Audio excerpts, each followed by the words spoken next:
आज के क्लास में आप सभी का बहुत बहुत स्वागत है। तो आज हम लोग सीखेंगे integration by substitution and related problem. Integral से रिलेटेड बहुत सारा प्रॉब्लम हमने सोल्व किया है। तो आज हम लोग इसका जो है एक मेथड होता है इंटीग्रेशन बाय सब्स्टिट्यूशन, तो इससे हम लोग किस तरीके के प्रॉब्लम ये सोल्व करते हैं, ये मेथड क्या है, इस पर ऑलरेडी मैं वीडियो बना चुकी हूँ। तो उसको जाकर जरूर देखिए। मेरे चैनल पे एक प्लेलिस्ट बना हुआ है इंटीग्रल्स करके, उसमें इंटीग्रल से शुरू से लेकर बहुत सारा वीडियो आपको देखने को मिल जाएगा। इंटीग्रेशन बाय सब्स्टिट्यूशन में क्या होता है ना कि एक जो फंक्शन होता है, दो फंक्शन, कोई भी क्वेश्चन जो रहता है वो दो वेरिएबल का रहता है। जैसे by equal to f x रहता है, तो ये हमारा जो है वो इंडिपेंडेंट वेरिएबल होता है, ये डिपेंडेंट वेरिएबल होता है। तो जो इंडिपेंडेंट वेरिएबल होता है, जो इंडिपेंडेंट फंक्शन है, उसको हम लोग दूसरा कोई फंक्शन मान लेते हैं, टी मान लेते हैं, बाई मतलब टी मान लेते हैं, जी मान लेते हैं, कोई भी नाम से इसे आप मान सकते हैं, कोई भी कुछ भी हम लोग इसे मान सकते हैं, कुछ दूसरा फंक्शन इसे मान सकते हैं। तो यहाँ पे देखिए, तो जो है इसी को हम लोग बोलते हैं मेथड ऑफ सब्स्टिट्यूशन। एक प्रॉब्लम है, उससे रिलेटेड हम लोग प्रॉब्लम सोल्व करेंगे। जब प्रॉब्लम सोल्व कीजिएगा ना तो कंसेप्ट आपका जो है वो ऑटोमेटिक सोल्व हो जाएगा, क्योंकि थ्योरी जो है कहीं पे पूछता नहीं है। तो ये क्वेश्चन है, इसको हम लोगों को सोल्व करना है। आपको क्वेश्चन देखने ही पता चल जाएगा कि हम लोग को इसको किस मेथड से सोल्व करना है। इसको हम लोग सोल्व करेंगे इंटीग्रेशन बाय सब्स्टिट्यूशन मेथड से। सबसे पहले हम लोग को क्या करेंगे, जो नीचे जो फंक्शन है यहाँ पे sine x upon sine x plus a into d x है, तो जो नीचे जो फंक्शन है उसको हम लोग कुछ मान लेते हैं, जो एंगल में है इससे हम लोग मानेंगे। तो यहाँ पे क्या करेंगे, पुट x प्लस ए को कोई दूसरा फंक्शन मान लीजिए, यहाँ पे हम लोग मानेंगे t। अब इस फंक्शन को डिफ्रेंशिएट करेंगे विथ रेस्पेक्ट टू t। जो फंक्शन माने हैं उसी के रिस्पेक्ट में हम लोग इसे डिफ्रेंशिएट करेंगे, differentiate with respect to t के रिस्पेक्ट में हम लोग इसे डिफ्रेंशिएट करेंगे। तो क्या हो जाएगा, D upon d T. Differentiation में ये चीज़ जो है हम लोगों को पढ़ना होता है, x plus a equal to d upon d t. यहाँ पे t इस तरीके से लिखते हैं। यहाँ पे क्या हो जाएगा, d, यहाँ पे t के रिस्पेक्ट में हम लोग डिफ्रेंशिएट कर रहे हैं, डायरेक्ट t के रिस्पेक्ट में ये डिफ्रेंशिएट नहीं होता। तो मैं एक स्टेप और बढ़ा देती हूँ, इसको लिखेंगे dx D upon d x and d x upon d T. इस तरीके से हम लोग लिखते हैं। डिफ्रेंशिएशन ऑफ डिफ्रेंशिएशन, ये जो डिफ्रेंशिएशन पढ़ेंगे तो इसको डिटेल में आपको पढ़ना होता है। तो यहाँ पे हम लोग इस तरीके से करते हैं, x plus a into d x, इसमें डिवाइड किए हैं तो डी एक्स से क्या करेंगे, मल्टीप्लाई कर देंगे, और डी टी से फिर इसमें D x by d T. तो ये कट के मतलब डी बाई डी टी को हम लोग दो पार्ट में लिख दिए हैं, d upon d x and d x upon d t equal to क्या हो जाएगा हमारा, d by d t, t का डिफ्रेंशिएशन 1। तो यहाँ पे 1 लिखेंगे। अब देखिए ये क्या है, x प्लस ए का डिफ्रेंशिएशन क्या होगा, x का डिफ्रेंशिएशन 1, a का डिफ्रेंशिएशन 0, क्योंकि ये क्या है हमारा कांस्टेंट है। कांस्टेंट का डिफ्रेंशिएशन हमारा क्या होता है, 0 होता है। तो चलिए अभी इसका क्या हो जाएगा, 1 हो जाएगा into d x upon d t, 1 d x upon d t equal to हमारा क्या हो जाएगा 1। देन क्या हो जाएगा, d x equal to d t. ये हमारा क्या आया, d x equal to d t आया। डी एक्स की जगह पे हम लोग डी टी लिखेंगे, क्योंकि हम लोग टी मान रहे हैं, तो जो भी एक्स में है उसको हम लोग टी में कन्वर्ट कर देंगे। अब यहाँ पे देखिए दो चीज़ है, x plus a equal to t माने, देन हमारा एक्स इक्वल टू क्या हो जाएगा, t minus a. X equal to क्या हो जाएगा, टी माइनस ए। तो अब क्या करेंगे हम लोग, जो ये फंक्शन है उसको हम लोग चेंज कर देते हैं। कैसे चेंज करेंगे, साइन एक्स के जगह पे क्या करेंगे, टी माइनस ए। तो क्या हो जाएगा हमारा sine t minus a divided by x plus a, हम लोग कितना माने थे, टी। तो क्या हो जाएगा sine t into d x, ये हो गया। अब बहुत लोग बोलेंगे कि हम लोग को इसमें और इसमें क्या अंतर है। देखिए इसमें अंतर ये ही है कि नीचे वाला जो फंक्शन, इसको हम लोग साइन एक्स प्लस ए है, तो नीचे ऊपर जो फंक्शन है उसमें से हम लोग इसको डिवाइड नहीं कर सकते हैं। साइन एक्स प्लस ए को तोड़िएगा, sine into cos b plus cos a into sine भी होता है, और उसको फिर करिएगा तो ये जो है पॉसिबल नहीं होता है। तो अगर ऊपर का जो फंक्शन देखिए इसमें आ गया, तो नीचे से हम लोग आसानी से क्या करते हैं, इसको डिवाइड कर सकते हैं। इसलिए हम लोग इसे मेथड ऑफ सब्स्टिट्यूशन लगाते हैं। अब यहाँ पे खत्म हो गया। अब इसमें बस हम लोगों को याद रखना है कि हम लोग माने थे क्या, x plus a equal to, यहाँ पे dx नहीं होगा, dx इक्वल टू dt होगा, क्योंकि सबको हम लोग dt, x को हटाकर यहाँ पे t में कन्वर्ट कर दिए हैं। तो x plus a equal to क्या हो जाएगा, t हो जाएगा। बस यही हम लोगों को माना है। अब हम लोग बस इसको सोल्व करेंगे, बस ये आ गया फॉर्मेट में, तो इसके बाद आपको सोल्व करना बिल्कुल आसान हो जाता है। कैसे करेंगे, यहाँ पे लगाएंगे क्या, साइन ए माइनस बी। साइन ए माइनस बी का फॉर्मूला हम लोग 9 10 में पढ़ते हैं, 9 में या इंटू कॉस बी। साइन ए माइनस बी क्या होता है, sign a into cos B.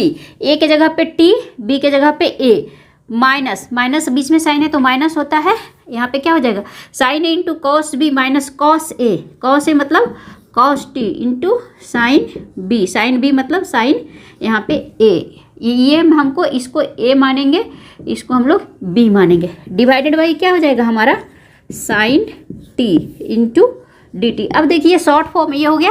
अब ये क्या है, हमारा कांस्टेंट है, 2 पार्ट में इसको डिवाइड कीजिए। इसका प्रॉपर्टी जो है हम लोग इंटीग्रेशन का बहुत पहले पढ़े थे। तो यहाँ पे देखिए साइन टी हमारा वेरिएबल है, साइन टी यहाँ वेरिएबल है, तो यहाँ पे करिए कॉस ए कांस्टेंट है, उसको हम लोग बाहर कर लेंगे। साइन टी बटा साइन टी क्या हो जाएगा, 1 इंटू डी टी, माइनस यहाँ पे देखिए अब इसको क्या करेंगे, इसमें डिवाइड कर देंगे। तो यहाँ पे देखिए साइन ए हमारा क्या है, साइन ए बाहर आ जाएगा, integration of cos T divided by sine T. अलग अलग कर देंगे बस इसको, इससे दोनों में माइनस से इधर में डिवाइड कर दिया, माइनस से इसको इधर में डिवाइड कर दी। बस क्या हो गया हमारा, cos a into 1 D T का इंटीग्रेशन टी प्लस एक को फिर कॉन्स्टेंट देंगे C1 माइनस साइन ए हमारा क्या है, कॉन्स्टेंट है, साइन ए इंटू क्या हो जाएगा, cos t upon sine t. Cos t upon sine T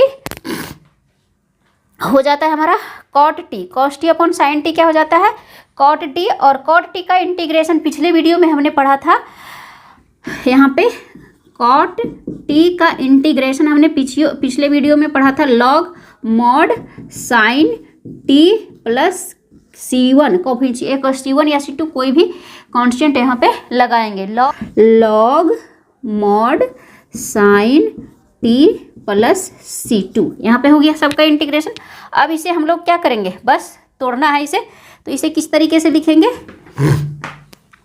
T के जगह पे क्या था, अब टी के जगह पे हम लोग सब चीज़ पुट कर देंगे। टी इक्वल टू क्या आया था, एक्स प्लस ए। देन ये क्या है हमारा, एक कांस्टेंट है, तो क्या हो जाएगा, टी के जगह पे T simple x plus a into cos A plus C1 minus sine a log क्या हो जाएगा, साइन टी। टी के जगह पे एक्स प्लस ए, तो क्या हो जाएगा, साइन एक्स प्लस ए का मॉड प्लस C2। ये हो गया। अब हम लोगों को क्या करना है, ये आया हमारा इतना, तो अब इसको कैसे लिखेंगे, बस मल्टीप्लाई करेंगे, एक्स से इसमें मल्टीप्लाई करेंगे तो क्या हो जाएगा, एक्स कॉस ए प्लस ए कॉस ए प्लस यहाँ पे C1 था माइनस साइन, यहाँ पे इस तरीके से लिखेंगे C1, यहाँ पे C1 minus sine a log, यहाँ पे मॉड, यहाँ पे लिखेंगे क्या, साइन एक्स प्लस ए का मॉड प्लस C2। ये हो गया। अब यहाँ पे देखिए सारा फंक्शन को मिटा देंगे। यहाँ पे देखिए जो जो कांस्टेंट है, देखिए यहाँ पे ये वेरिएबल है, एक्स कॉस ए वेरिएबल है, ए कॉस ए कांस्टेंट है, C1 कांस्टेंट है, यहाँ पे C2 कांस्टेंट है। तो कांस्टेंट को हटा देते हैं और सारे कांस्टेंट को एक अलग कांस्टेंट मान लेते हैं। तो यहाँ पे क्या हो जाएगा, x cos a minus sine a log mod sine x plus a mod plus एक कांस्टेंट C दे देते हैं। सारा कांस्टेंट को मिलाकर एक कांस्टेंट हम लोग दे देंगे C। तो वेयर यहाँ पे लिखेंगे क्या, वेयर C इक्वल टू क्या हो जाएगा, A cos A plus C1 plus C2। यहाँ पे ये C का वैल्यू इतना आया प्लस C2 इतना था। तो कांस्टेंट से कोई उतना फर्क नहीं पड़ता है, कोई एक कांस्टेंट ले लीजिए। तो हमारा जो फाइनल आंसर आया है वो हमारा ये आया है। तो इस तरीके से हम लोग इस प्रॉब्लम को सोल्व करते हैं, जो भी मेथड ऑफ सब्स्टिट्यूशन से। तो ये था पहला प्रॉब्लम। नेक्स्ट एक और प्रॉब्लम हम अभी इससे रिलेटेड एक और प्रॉब्लम देख लेंगे। ये देखिए ये क्वेश्चन क्या है, इंटीग्रेट 1/1 + 10x × dx। तो इसको कैसे हम लोग अप्रोच करेंगे, मेथड ऑफ सब्स्टिट्यूशन पे पूरा जो चैप्टर 7.2 है वो पूरा इसी पे बेस्ड है, तो उसको भी हम लोग सोल्व करेंगे। बहुत सारा क्वेश्चन जो है इसमें दिया हुआ है। एनसीईआरटी में जो क्वेश्चन होता है ना, वो स्टैंडर्ड क्वेश्चन होता है, उसको जरूर सोल्व करिए। एक एक क्वेश्चन अगर आप सोल्व कर गए ना एनसीईआरटी का, तो आप जेई का भी प्रॉब्लम जो है वो आसानी से सोल्व कर पाएंगे। बस कंसेप्ट जो है आपको क्लियर होना चाहिए। तो सबसे पहले इसको हम लोग तोड़ते हैं। तो सबसे पहले यहाँ पे तोड़िए। कैसे तोड़ेंगे इसको? हम लोग लिख सकते हैं क्या, 1 जितना छोटा हो उतना में तोड़िए। 1 plus tan x equal to sin x divided by cos x into d x. ये हो गया। अब क्या हो जाएगा, इसको फिर से आगे तोड़ते हैं। तो ये cos x क्या चला जाएगा, ऊपर चला जाएगा। यहाँ पे क्या हो जाएगा, cos x डिवाइडेड बाई क्या हो जाएगा, cos x plus sin x into d x. ये हो गया। अब इसके बाद हम लोग क्या करेंगे, कौन सा उपाय लगाएंगे? यहाँ पे देखिए, कुछ भी हम लोग यहाँ पे करने से पहले अब थोड़ा सा यहाँ पे सोचिए। यहाँ पे लाना हम लोग को ऊपर वाले को क्या है, cos x plus sin x में, तभी जो है हमारा एक टर्म जो है वो कैंसिल होना चाहिए, ठीक है, तभी हमारा जो है इंटीग्रेशन बन पाएगा। तो सबसे पहले हम लोग क्या करेंगे, cos x plus sin x।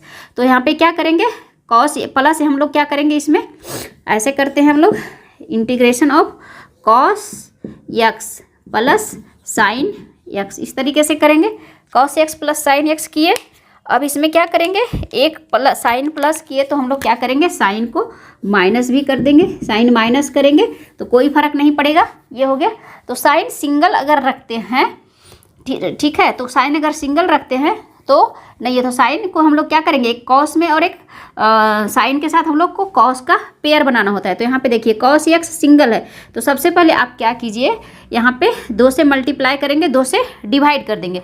cos को 2 में डिवाइड, 2 cos x हम लोग लिख सकते हैं, और यहाँ पे 1/2 लिख सकते हैं। इस तरीके से करेंगे, 1/2 इंटू 2 cos x। तो यहाँ पे क्या हो जाएगा, 2 cos x को cos x plus cos x इस तरीके से लिखेंगे, डिवाइडेड बाई यहाँ पे देखिए cos sin x plus cos x, या फिर cos x plus sin x इस तरीके से लिखेंगे, into d x. Step by step बनाएंगे, सारा प्रॉब्लम आपका बनेगा। और एनसीईआरटी में जितना भी प्रॉब्लम है ना, एक टाइप का नहीं है, जितना भी प्रॉब्लम है सब में अलग अलग थोड़ा थोड़ा कंसेप्ट यूज होता है। अब इसको तोड़िए। यहाँ पे देखिए cos x plus sin x, cos x plus sin x 2 part में डिवाइड कीजिए। कैसे हो जाएगा, cos x plus sin x इस तरीके से लिखेंगे, divided by cos x plus sin x, फिर भी यहाँ पे माइनस साइन है, या फिर प्लस साइन जो देना चाहते हैं तो प्लस साइन यहाँ पे देंगे, यहाँ पे लिखेंगे into d x, plus sine देंगे, cos x minus sine x। अब क्या आ गया, cos x minus sine x divided by cos x plus sine x into d x. अब ये देखिए, ये दोनों क्या हो गया, कैंसिल हो गया, कट के क्या आ गया, 1। ये कट के क्या आ जाएगा, यहाँ पे सिंपल का क्या बचेगा, डी एक्स। यहाँ पे हाफ तो रखना ही पड़ेगा हम लोगों को, हाफ बचेगा, तो यहाँ पे हाफ भी रखेंगे, यहाँ पे भी हाफ रखेंगे। तो हाफ इंटू डी एक्स क्या आ गया, half into simple D x plus क्या हो जाएगा, हाफ, यहाँ पे क्या होगा, cos x minus sine x into cos x plus sine x। ये हो जाएगा सिंपल, ये वाला यहाँ पे हम लोग पुट करेंगे। अब तो इसका तो इंटीग्रेशन हमारा सिंपल क्या हो जाएगा, सिंपल हाफ x प्लस सी, इतना का इंटीग्रेशन तो हमारा हो जाएगा। अब हम लोग इसको लेकर चलेंगे, इसको कोई दूसरा फंक्शन मान लीजिए, सपोज इसको हम लोग मान लेते हैं i, इसको हम लोग i मानते हैं, इसको सोल्व करेंगे अलग से, फिर इसमें हम लोग क्या करेंगे, इसमें ऐड कर देंगे। तो चलिए इसको हम लोग फिर से सोल्व करते हैं।